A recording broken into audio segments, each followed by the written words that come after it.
award-winning Tennessee WildCast is on the air with the latest on hunting, fishing, boating, wildlife watching, and all things outdoors. Make welcome your host, drummer and outdoor expert novice, Jason Harmon. Hello, everybody, and welcome to this edition of Tennessee WildCast. We're glad you're tuning in. Thanks for watching. Thanks for listening, and I am excited to be on the lake today in a special location for our shoot with Commissioner Kent Woods. He's hosting us here, and with Sergeant David Sexton as well, and Mr. Matt Cameron helping me co-host today. I appreciate y'all having us in East Tennessee today.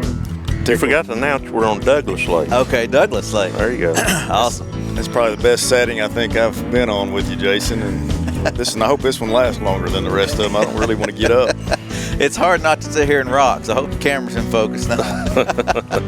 But it's great to be out here. We got great weather today. It's a little overcast, but it's nice, and I'm just glad to be here to chat. And we're going to talk about bears today. We'll talk about being in Gatlinburg and being around bears, coexisting with bears, hunting bears, maybe get into some of that, and just have a good time. So let's introduce everybody first. Y'all know Matt. Matt's the regional coordinator here, communications and outreach. He gets the word out here in Region 4, and appreciate him helping co-host. But let's go around the table here and meet Mr. Kent Woods.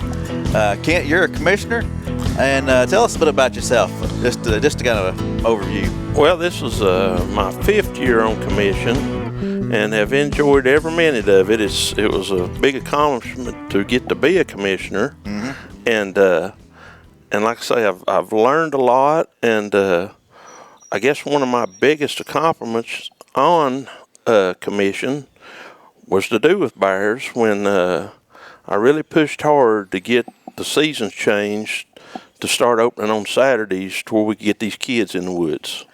Bear season up until I got on commission, I always open on a Monday, and that basically did not give any kids an opportunity to go hunt until they either late out of school or, it happened to be open on the weekend. But that's something I really can hang my hat on. I was really proud of that accomplishment. Well, while you're on the topic, hunting bears, you've been doing it all your life? No, probably the last 10 years, though, and everything. I just, I run around some people that bear hunted, but then I got to be closer friends with them and everything, and they got to invite me a little more often, and I just finally made time for it. But the last year that I went, we like I say, Saturday morning, it got to open and everything, and I got to put 3 different kids on 3 different bears, and they each got a bear, and first time bear for each one of them, and it was really, we took a lot of pictures. It was on TWRA's Facebook page and everything, and it really hit home to get to see those kids get their first bear. I know you have a passion for that. Where do you hunt at mostly? Cocke County, mainly. Cocke Severe run together up there, don't they?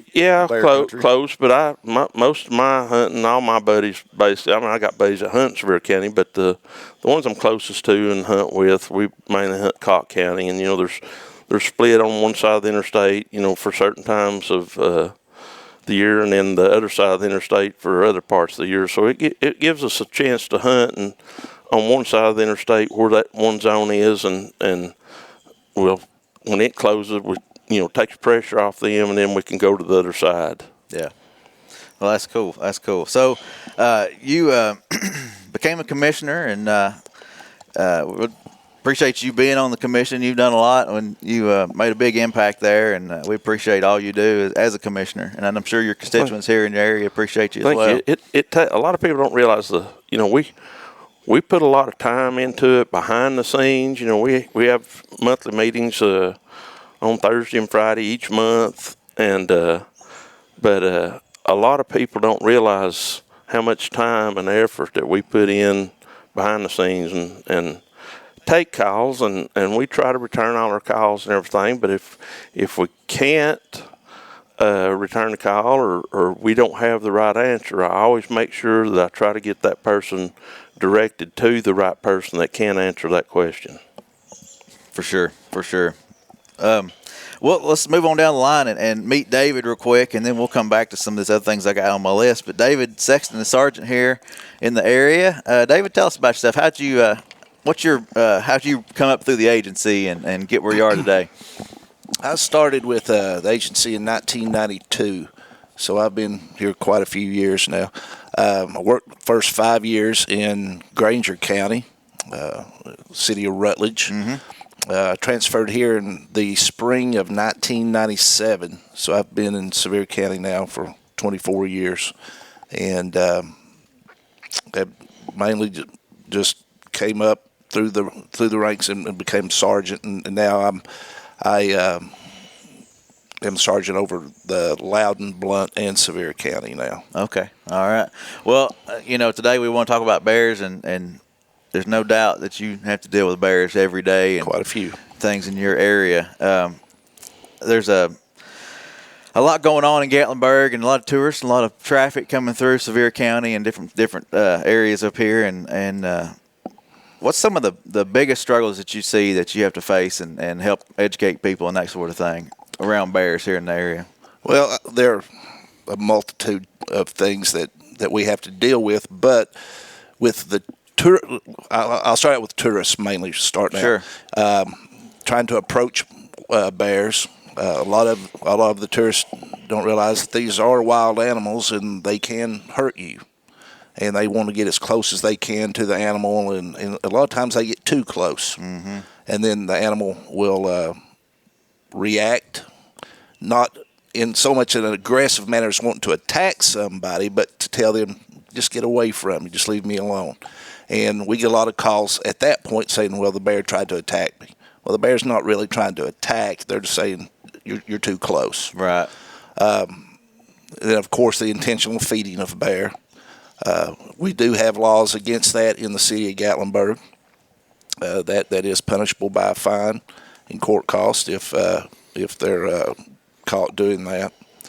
And just leaving their garbage at the hotels or their cabins not secure, and the bears get into it and drag it all through the yard.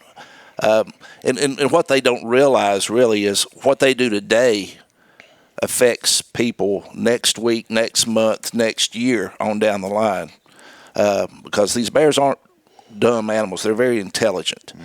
And they realize where their food is, and they will continue to come back and look and see if there's more food available. Yeah.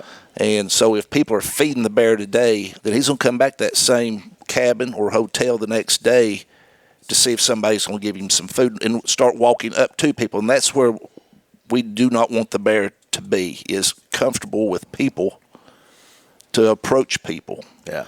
That's not something that would be natural for a bear to do.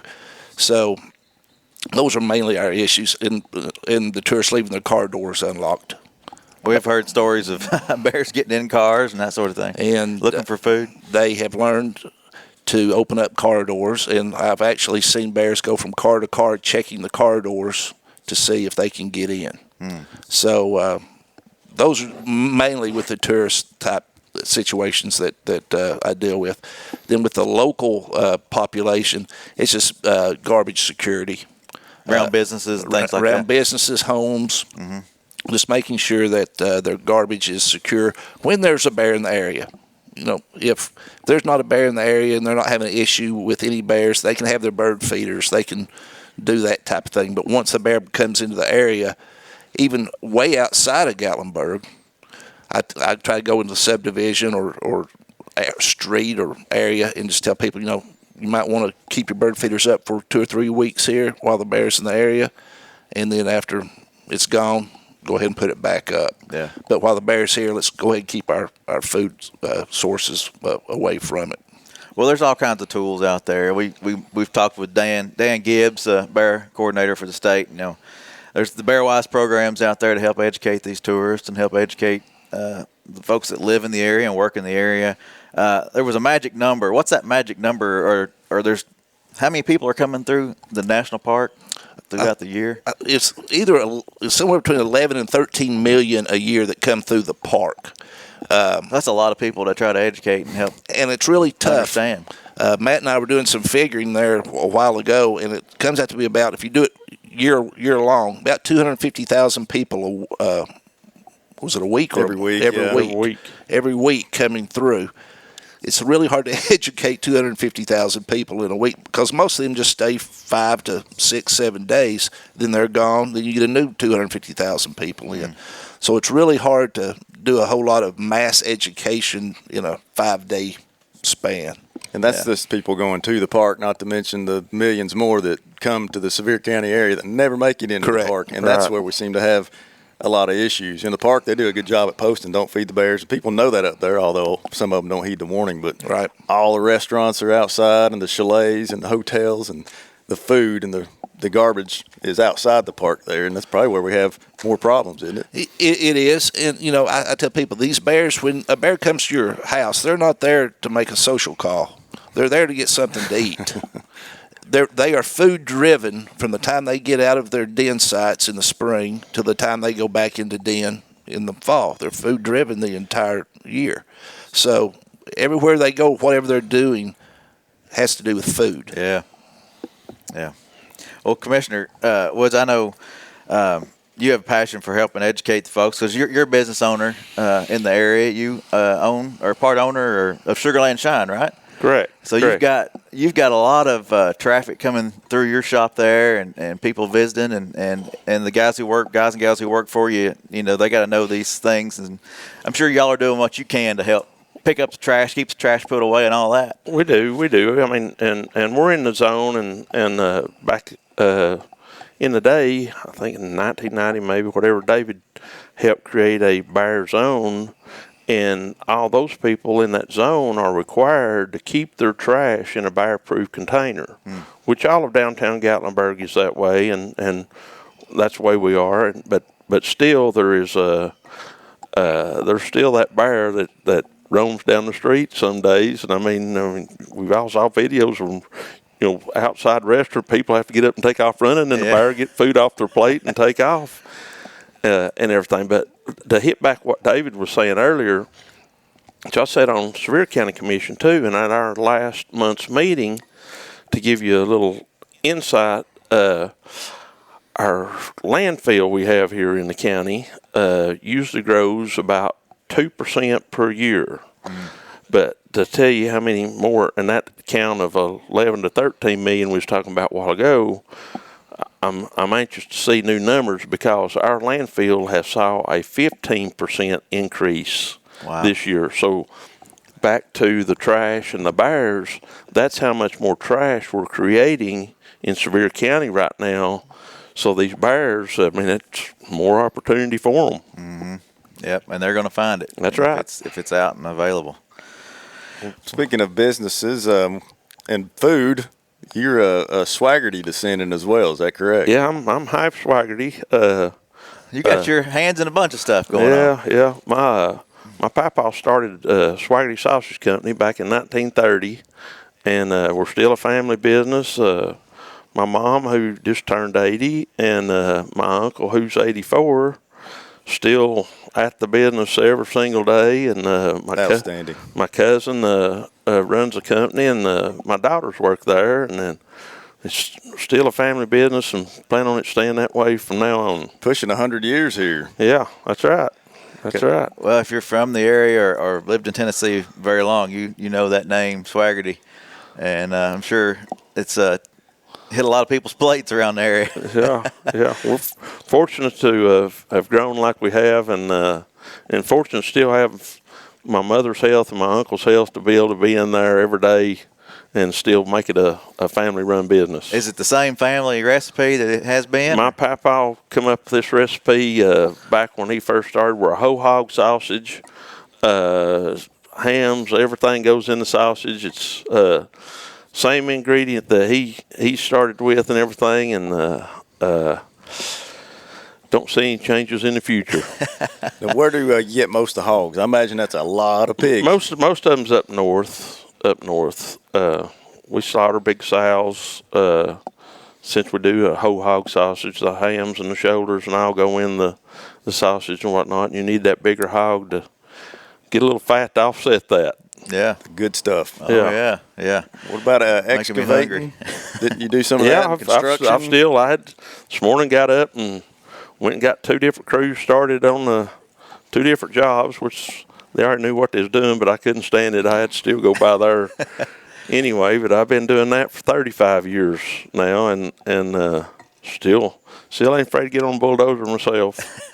The moonshine keeps me pretty busy though. Sugarland's up in Gatlinburg, and we're building a new distillery right now, just right here in Kodak, and it's just for whiskey. And we've built a barrel house that we'll be able to hold 24,000 barrels of whiskey in once we get everything up in operation. We're still setting up all the equipment. We've got our still in. We've got a 4,500 gallon pot still to run and fill these barrels with and everything. Then we have to age it 4.5 years, which we've got several barrels in the barrel house that we've made up in Gatlinburg on our smaller stills, but it's just Gatlinburg has been so wide open that we've not been able to barrel up anything in a while because we're really struggling to keep up with just distribution and the demand in Gatlinburg in our store there. Good problem to have. I'm not complaining. I would say with COVID, it probably slowed down a little bit, but then once things kind of opened up a little bit, it just turned 100 miles an hour. The streets of Gatlinburg just, they basically, when COVID hit and they opened Gatlinburg back up, they brought in all these barriers and they put them in the first lane of Gatlinburg, and they just had Gatlinburg down to 2 lanes. Well, they thought that might help spread people out. Well, basically the sidewalk and that first lane filled up. Everybody was just so tired of just sitting around not getting to go anywhere. And I guess 90% of America come to Gatlinburg. Well, Gatlinburg was one of the first destination cities to open up in the country back last spring. Okay. So that brought in a lot of people. And talking to a lot of the business owners there, that this year they said it hasn't slowed down a bit from last year, that it's just kind of snowballed, and there's just that many more people up there right now. Wow. Well, sitting here on the porch makes me think, you were pointing out that Gatlinburg and Dollywood or whatever, it's just right over here. Oh, yeah. Across the mountain. Yeah, and you can see, that's Mount LeConte. You can see in the background right there. And like we were saying earlier, right there's where the bears are supposed to be. But they've slowly have made their way pretty much all across the whole county now. And just night before last, about 1.5 miles over here, had a problem bear in a guy's trash, which nobody around here thinks about. I need to put my trash can inside at night, and this gentleman, he never thought about a bear, and woke him up at 11 o'clock out on his porch going through his trash. Wow. Yeah, and we're 30 miles from Gatlinburg. We now in East Tennessee, every county you're apt to see a bear at some point. There's not an area in East Tennessee now that we do not consider bear country anymore. Example, last summer or fall, I can't remember which, I've had a lot of bear calls since then. But some of our officers, I wasn't involved in this one, but some of our officers had to go to the University of Tennessee baseball field and get one off the University of Tennessee baseball field on campus in downtown Knoxville. So if they're in downtown Knoxville, they can be anywhere. And now it's not unusual to get a call in any one of the East Tennessee counties now. That they're just not on the bordering counties of the park anymore. Well, recently talking with Dan, he told us there was a sighting in Rutherford County. Bears are moving west a little bit, and before too long you may see them. You may see them all across the state on a regular basis. But I think it's neat to see them in other parts of the state. But people just have to understand what goes along with that. Putting up the trash and that sort of thing. So you can't drive through a mile of Sevier County and not see black bear statues all over everything. I mean, it's just it's part of the culture here. Bears are, but then when they actually show up, a real one shows up, and people freak out. Like, oh, there's a real bear here. It's like, well, you got them everywhere else anyway. So. But, learning to coexist with those things has been a great challenge for the agency. But I think bear-wise, Dan developed that. He'll never really take credit for it, but now it's grown to almost a nationwide program. So we're hoping to educate folks with that. And you said 1997 is when you started in Sevier County. Correct. Is that the year there was a mass failure in the park? Correct. Tell me about the fallout of that and what that means for the black bears. When you have a mass failure, as we did that year, that was not just in the park, that was East Tennessee wide. But the bears that are in the park are going to leave the park itself looking for food. And we had, that was probably one of the largest harvest years up to that point that we had. They harvested 130-something bears in Sevier County and 150-something bears in Blount County that year, which we've never reached that point since. We had bears running all over Gatlinburg. It was a tough year, just calls upon calls on bears. And going back to the hunting aspect of it, hunting is the only way that we have to control our population of black bear. There's not another predator out there that he's at the top of the food chain. Mm-hmm. So the problem we're having here in this county in particular is our huntable lands are being developed. So we're losing a lot of our huntable lands now, going into cabin communities, going into subdivisions, that type thing. So our hunters, which is our only means to control that population, are being squeezed into smaller and smaller areas. So we're killing less and less bear each year. Thus, we're getting a lot more bear calls throughout the year. Some counties, like where Kent hunts in Cotton County, they have a lot of Forest Service property that they're allowed to hunt that probably never be developed. But in these counties where you do not have that, and you've got a large bear population on top of that, you starting having a lot of issues, and that's what we're seeing now. Yeah. Are you a dog hunter, Kent? Oh yeah. That's where it's at, ain't it? That's where it's at.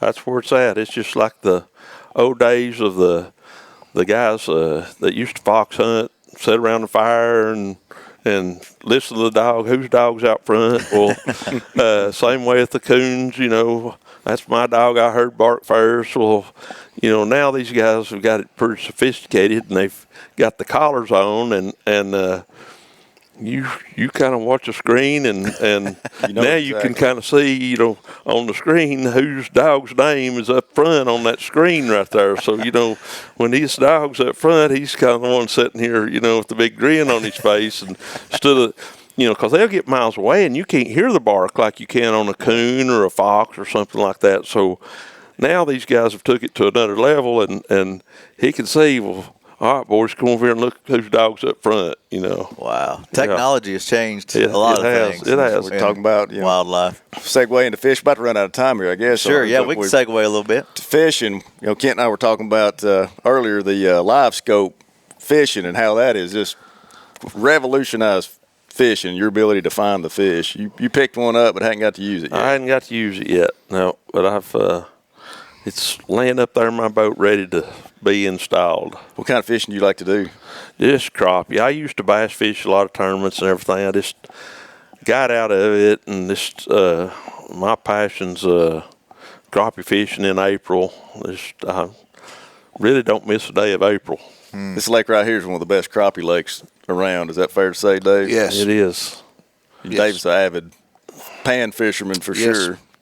This lake and probably Fort Loudon are the two best in this area for Tellico, Fort Loudon, and Douglas. And you probably, when you came here, there probably wasn't a limit on crappie back then. They talked about catching them by hundreds this big. Yeah, Kent probably remembers that too. I remember that, but we didn't keep small ones. But I can remember going out here, and I mean, you could just fill the live well full in 3 or 4 hours, and you didn't have nowhere else to put them and whatnot. And I agree 100% with the limit now.